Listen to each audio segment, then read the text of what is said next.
УКМК өзгөчө ири өлчөмдө синтетикалык баңги заттарды ташуу жана сатуу менен алектенген эл аралык баңги топтун ишмердүүлүгүнө бөгөт коюлду.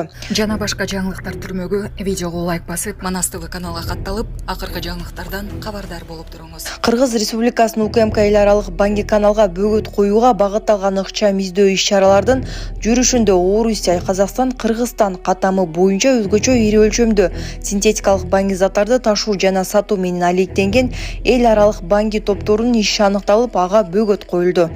2024-жылдын ноябрында Бишкек шаары жана Чүй облусунун аймагында ыкчам издөө иш-чараларынын комплексин жүргүзүү процессинде Принцесса Дури интернет дүкөнү аркылуу кылмыш иштерин жүргүзгөн Кыргыз Республикасынын 9 жараны кармалган. Тинтүүнүн жүрүшүндө жалпы салмагы 8 кг 700 грамм болгон 52 миллион 200 миң сомдук мидефрон, клидофрон жана туз синтетикалык баңги заттары табылып алынган. Бивол менен Бетербиевке реваншта канча каражат бериле тургандыгы айтылды. Белгилүү орусиялык мушкерлер Артур Бетербиев менен Дмитрий Бивол реванш үчүн ала турган болжолдуу акча каражаты белгилүү болду. Бул туурасында чет элдик басылмалар жазышууда. Маалымдалганда эки мушкер тең эң аз дегенде 20 миллион доллардан алышат. Бул алардын мурунку беттешинен алган акыдан 2 эсе көп. Айта кетсек, беттеш 22 февралда биринчи беттеш уюштурулган аймакта орун алат. Эскерте кетсек, Артур Бетербиев менен Дмитрий Биволдун ортосундагы биринчи беттеш 12 октябрдан 13 октябрга караган түрдө эр-рията өткөн. Анда калыстардын чечими менен Артур Бетербиев жеңишке жеткен. Муну менен Бетербиев 21 беттеште жеңишке жетип, жеңилбеген мушкер бойдон калууда. Ал эми Дмитрий Бивол карьерасындагы биринчи жеңилүүгө учураган. Буга чейин ал 23 беттеш өткөрүп, баарында жеңишке жеткен. 12си нокаут менен. Урматтуу Москва шаарындагы мекендештер, эгерде сизди тиш оорусу тынчсыздандырып жатса, анда сизге Умбем клиникасын сунуштайбыз. Стоматология заманбап техникалык каражаттар жана материалдар менен камсыздалган. Жогорку даражадагы адистер өз ишинин сапатына кепилдик беришет. Хирургиялык стоматология, тиштерди кооздоп калыбына келтирүү, кандай гана оор абалдагы тиш болбосун, оорутпай алып салабыз, жулабыз. Тиштерди кесипкөй чеберчиликте, гигиеналык тазалоодон өткөрөбүз. Брекет системабыз да бар, имплантация жасайбыз. Протездөө, металлокерамика, цирконий жана башка түрлөрдү колдонуу менен сиз каалаган сапатта тиштериңиздерди оңдоп түзөп, салып жана тазалап беребиз. Биздин дарек Москва шаары, ВДНХ метросу, Кондратюка көчөсү 2, байланыш номеру +7 925 103 22 55. УКМКнын Оштогу жыйынында поликлиниканын жетекчисин жыйында отурган жеринен суракка алып кетишти. Бүгүн УКМКнын Ош шаары жана Ош облусу боюнча башкармалыгында саламаттыкты сактоо тармагынын кызматкерлеринин катышуусунда жыйын өттү.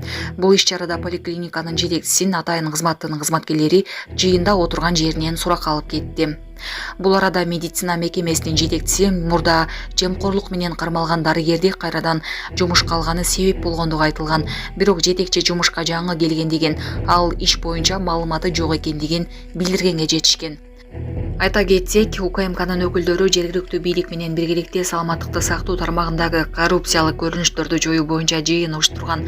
Анда айрым медициналык мекемелердин жетекчилеринин жана кызматкерлердин иш учурунда акча алуу мезгилинде кармалган көрүнүштөр видео аркылуу көрсөтүлүп, мындай мыйзамсыз иштерге барбоо боюнча эскертилди.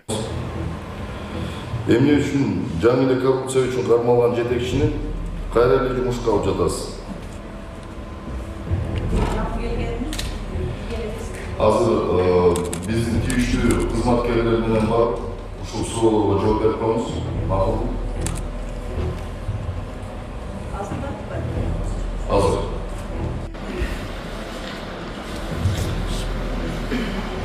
Урматтуу катышуучулар, биз жыйын. Тверде мигранттарга 82 кызмат тармагында иштөөгө чектөө киргизилет. Орусиянын Твер облустун администрациясы 2025 жылдан тарта чет элдик жарандарга иштөөгө тыюу салынган тармактардын тизмесин 2-сиден ашык көбөйттү. Башында тыюу салынган 32 кызмат 82ге жогорулады. Бул тууралуу ТАСС басылмасы кабарлады.